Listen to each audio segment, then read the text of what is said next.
سلام به همه دوستان، من محمود آتنی هستم.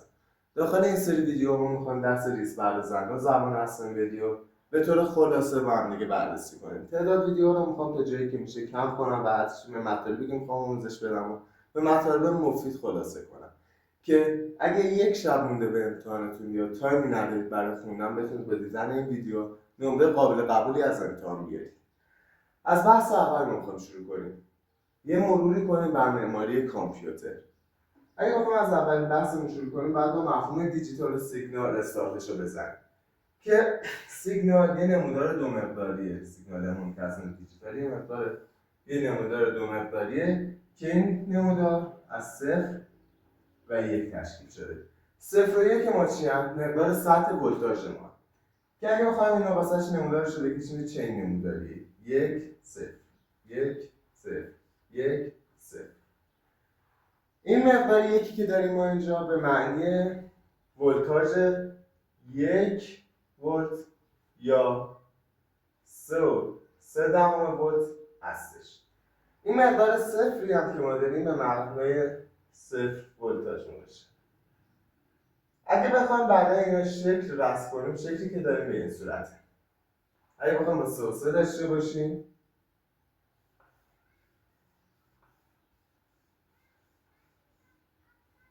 0 ولت 3.3 ولت 0 ولت 3.3 ولت و تا آخر. اگه بخوایم برای 1 ولتاژ رسم کنیم چه نموداری داریم 0 ولت 1 ولت 0 ولت 1 ولت.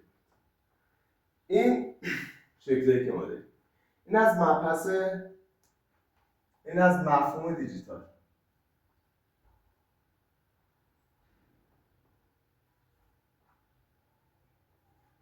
یه دور دیگه بگیمش. دیجیتال همون گسسته است که داره سیگنال دو مقداریه که اون دو مقدار سطح ولتاژ ما.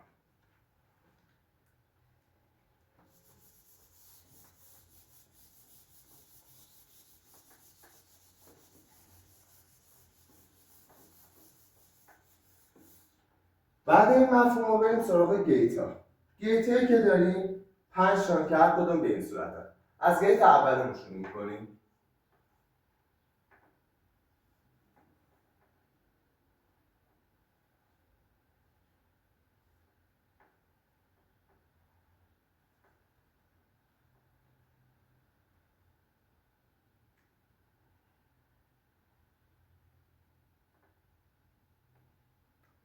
این گیتی که ما داریم اگر مقدار 1 رو بهش بدیم خروجی که داریم 1.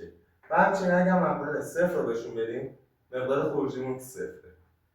مزیت این گیت اینه که تقویت جریان توان رو داریم. گیت دوم بخوام بهش بررسی کنیم که گیت نات هستش به این صورته که هر مقداری ما بهش بدیم اون مقدار رو برعکس میکنه و خروجی به ما تحویل میده. اگر مقدار 1 رو بهش ورودی بدیم خروجی ما 0 و اگر مقدار 0 رو بهش ورودی بدیم خروجی ما 1. گیت بعدی که داریم گیت انده که کارش اینه 2 تا ولتاژ رو با هم دیگه اند میکنه و یه خروجی به ما میده.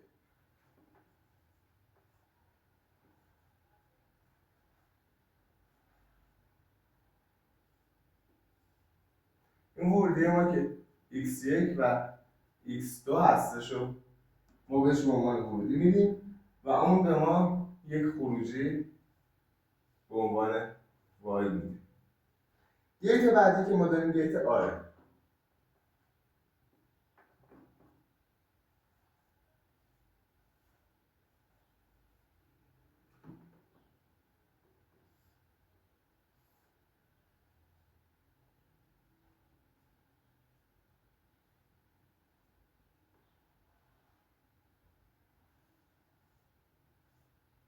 که اون هم به این صورت. گیت بعدی ما گیت x آره که اون هم بسش تا اینجا بکنم دونه دونه میدونید کارشون چیه. این دوتا اگه بخواد مقدار y 1 باشه بعد جفتشون 1 باشه. اگه یکی از این مبادی 0 باشه مقدار y ما 0 میشه. این دوتا هم اگه فقط یکی از مبادی ما 1 باشه کارمون درآمد است. یعنی ما فقط به یک نیاز داریم که مقدار y ما 1 باشه. تنها حالتی که مقدار y ما 0 اینه که x1 ما و x2 ما جفتشون صفر باشن. مقدار بعد گیت بعدی که میخوایم بکشیم گیت x داره.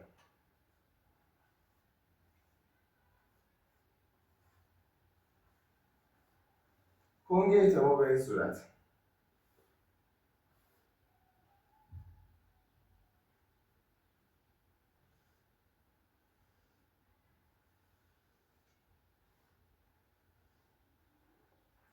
اگه بخوام یک جدول براش بکشیم، اون جدول ما اینه. اونم اینه که این دوتا کلا باید خلاف هم دیگه باشن تا این مقدار وای ما برابر باشه با 1. اگه جفتشون صفر باشن مقدار وای صفر، اگه جفتشون 1 باشن مقدار وای صفره. بعد این دوتا مخالف هم دیگه باشن. یکی جدولش رو بکشیم، یک جدول به چه حالتی داریم؟ x1 ما، x2 ما و y.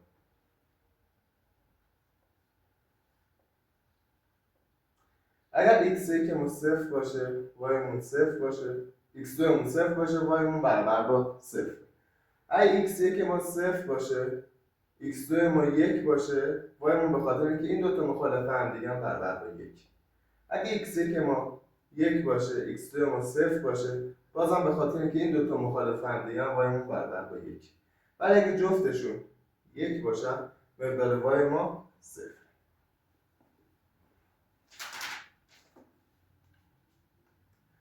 از این گیت‌هایی که ما داریم استفاده میشه داخل ساخت مدارات ترکیبی و ترتیبی.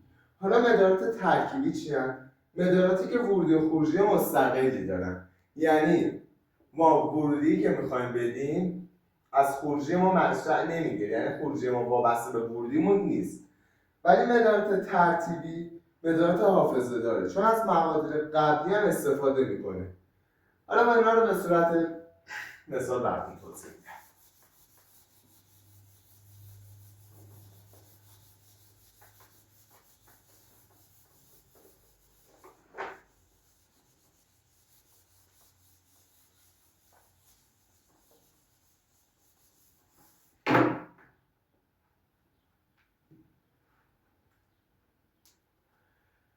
اول از مدارات ترکیبی استفاده کنیم، مدارات بدون حافظه.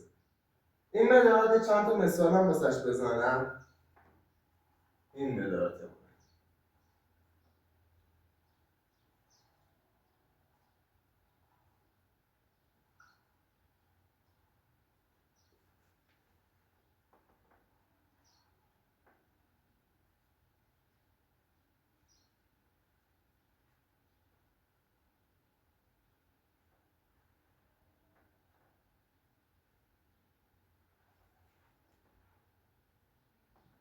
چه جا نمیشه.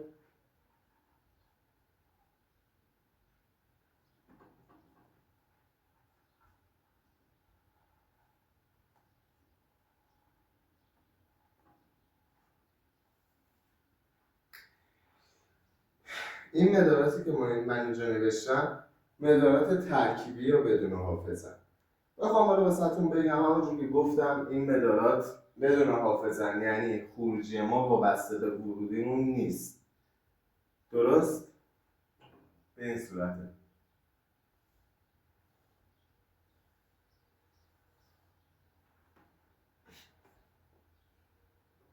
ورودی و خروجی که ما اینجا داریم جفتش مستقل از هم دیگه. ورودی ما که x و خروجی ما که y.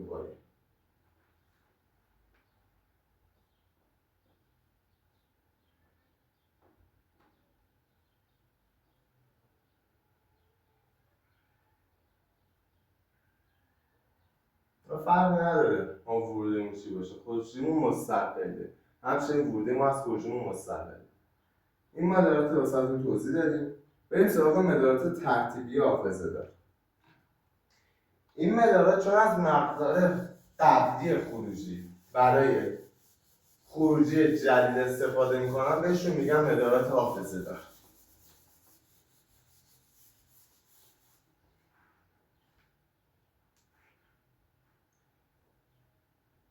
بخوام این شکل براش بکشم،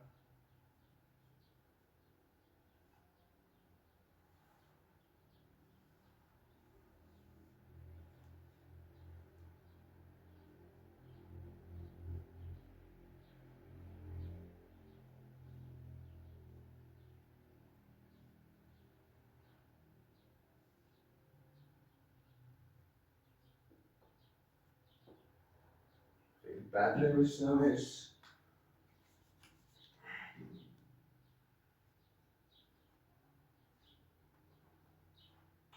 این مقاله که داریم 2 تا ورودی دادم، ورودی بعدی ما خروجی که مقدار قبل داشت. این شکلیه که ما داریم.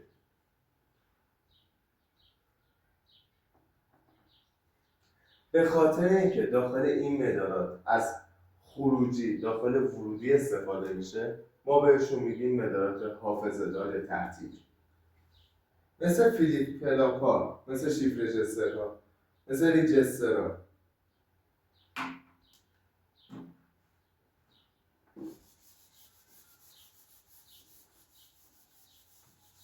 چند تا مثال هم برای این مدارات ترتیبیمون بزنیم.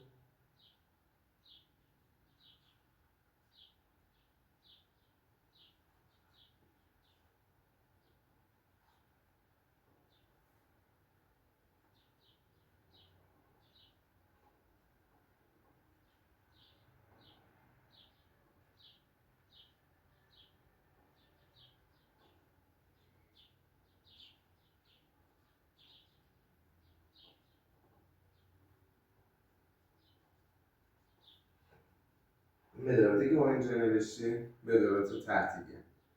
حالا بخوایم مدارات ترتیبی رو به 2 تا بخش تقسیم کنیم. اون 2 بخش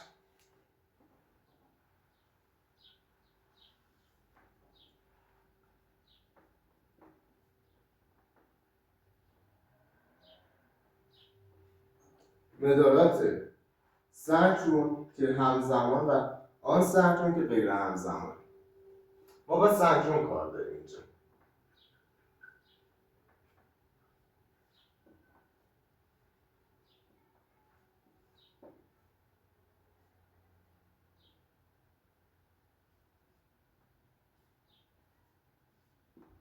غیر همزمان.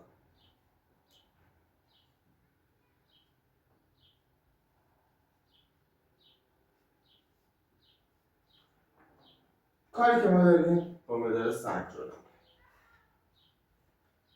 اگر کلاکایی که داریم به هم دیگه متصل باشن و به صورت همزمان کار کنن، به اون مدارمون میگیم مدار سنکرون. ولی اگه متصل نباشن و به صورت یکی و غیر همزمان کار کنن، به اون میگیم آن سنکرون. همونطور که من چند دقیقه پیش گفتم، سیگنال های دیجیتال ما شامل 2 مقدار 0 و 1 هست. اگه بخوام این شکل واضح‌تر براش بکشم، بعد این شکل رو بکشم که به این صورت. دیگه اونجا اشکال نداره. داخل اینجا ما یه لبه بالا رونده داریم که این قسمته،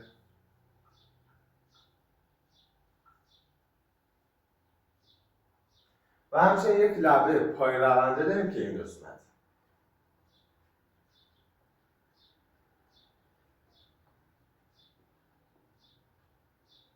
این مقدار 0 و 1 ما هست. داخل این قسمت ما یه دور تناوب داریم که این دور تناوب ما مدت زمانیه که از 0 به 1 و از 1 به 0 که با تی نشونش میدیم. و همچنین ما یه فرکانس داریم که اونو با فرمول 1 تقسیم بر تی نشون میدیم.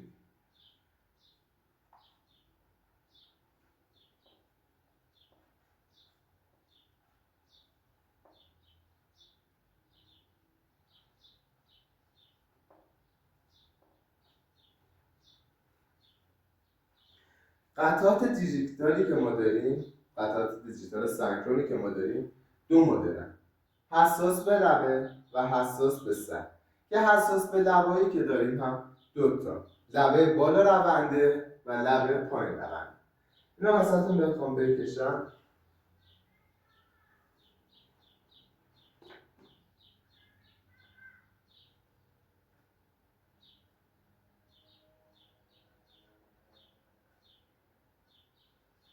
این مدلشون از سنکرونه.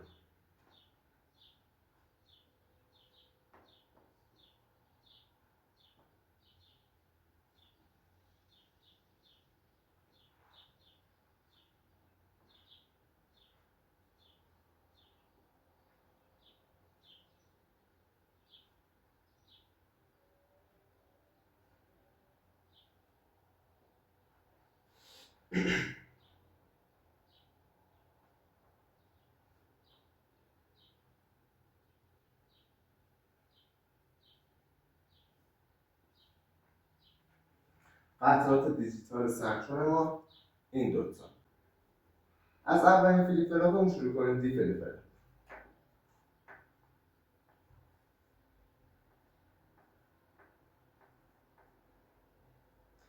این دی فلیپ فلاپ ما یه کلاک داره که اگه فعال بشه مقادیرمون رو عوض میکنه. بخوام براتون شکلش رو بکشم. یه دو مقدار ما داریم که اولیش x و دومیش کلاکیه که داریم.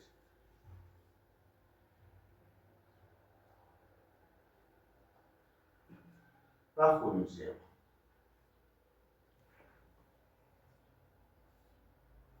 دو تا جدول داریم. جدول اول برای زمانیه که کلاکمون فعال نشه. تو این زمان x ما همون xیه که داریم و همچنین yمون مقدار قبلی. ولی اگه کلاک فعال شد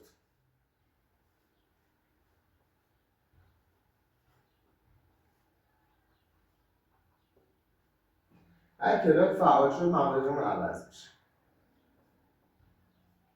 اگه x ما صفر باشه yمون صفر میشه و اگه یک باشه yمون یک میشه. این رو کلاک اینجا کار مقداردهی انجام میکنه که مقدار x رو داخل y بریزه. بریم سراغ فلیپ فلاپ دوممون که ست ریست فلیپ فلاپ.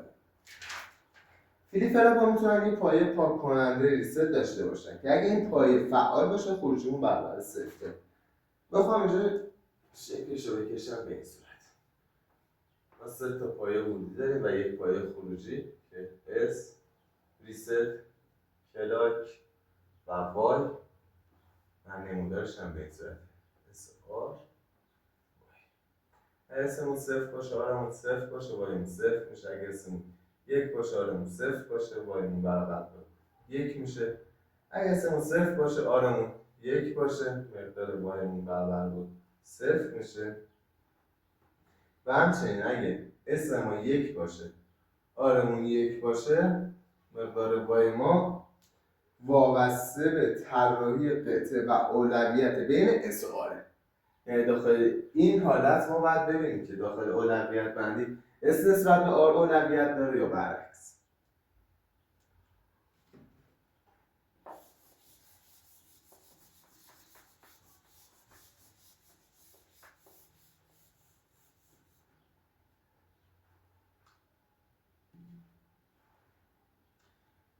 فلیپ فلاپ دوممون رو بخوایم بکشیم، فلیپ فلاپ سوممون رو بخوایم بکشیم،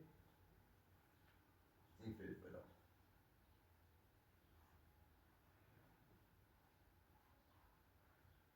این فلیپ فلاپی که داریم همون ست ریست فلیپ فلاپه، با این تفاوت که اینجا بدون کلاکه. اینجا ورودیه که ما داریم داخلش کلاک نیست، یعنی 2 تا ورودی فقط داریم، 2 تا پایه ورودی داریم. ما شکلش هم براتون بکشم به این صورت. بسیار ساده. اس و پایه ریست و وای. داخل اینجا هم بخوایم نمودارش رو براش طراحی کنیم. اگر اس ما صفر باشه آرمون هم صفر باشه وایی که داریم ما وای مقدار قبلیه.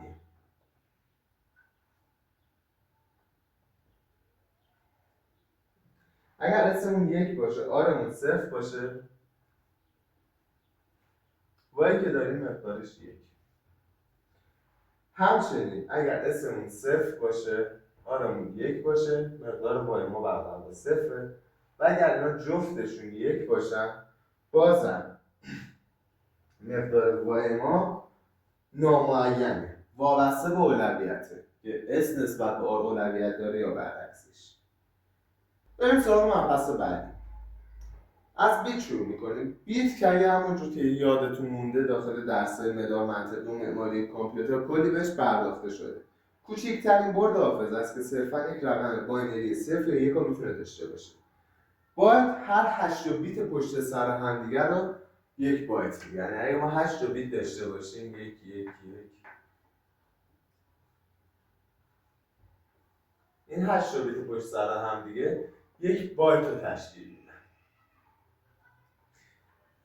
ثبات رجستر یک مدار حافظه‌ایه که از خروجیش داخل ورودیش استفاده میشه. یعنی خروج و ورودیش به هم دیگه وابستن. این ثبات از چندین فلیپ فلاپ تشکیل میشه. بخوام شکلش رو بکشم چه شکلی ما داریم.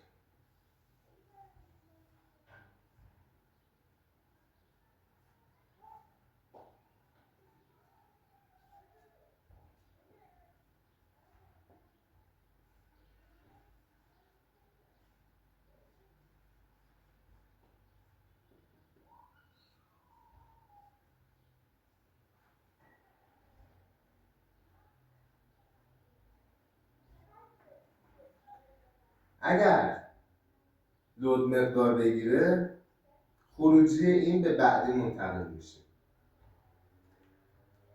این از شکل ثبات رجستر. داخل ثبات رجستر هر کدوم از بیتایی که داریم به یک مدار کنترلی وصلن و یک سخت افزار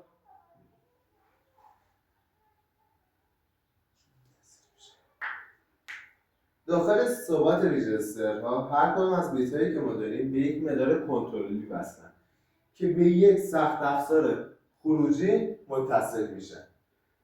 این بیت‌ها توسط برنامه‌نویس مشخص میشه که یکن یا صفرن. یعنی برنامه‌نویس باید مقدار اینو مشخص کنه. بریم سراغ بحث بعدی، شیفت رجسترهای انتقال سری. انتقال سری وقتی که با یک مقدار ورودی بتونیم خروجی رو مشخص کنیم. شکلش رو بخوام بکشم براتون به چنین صورتی.